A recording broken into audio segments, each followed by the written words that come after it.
அஸ்ஸலாமு அலைக்கும். கல்லணைக்கு தாங்க போயிருந்தோம் எல்லாரும். கல்லணை தமிழ்நாட்டில் உள்ள ஒரு வரலாற்று சிறப்பு மிக்க அணைங்க.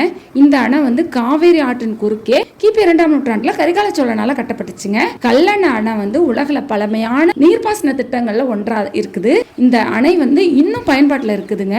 கல்லணையோட நீளம் 1080 அடி, அகலம் 66 அடி, உயரம் 18 அடி. இந்த அணையை கட்டும் போது நவீன இயந்திரங்களோ மேம்பட்ட தொழில்நுட்ப சாதனங்களோ எதுவுமே இல்லாம தான் கட்டியிருக்காங்க.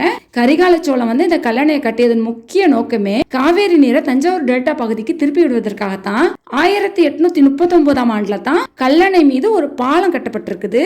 குளிக்கிறதுக்குன்னு தனியா இடம் ஒதுக்கி இருக்காங்க. இருந்தாலும் அந்த பசங்க பாருங்க ஆழமா இருக்கிற இடத்துல போய் குளிச்சிட்டு இருக்காங்க.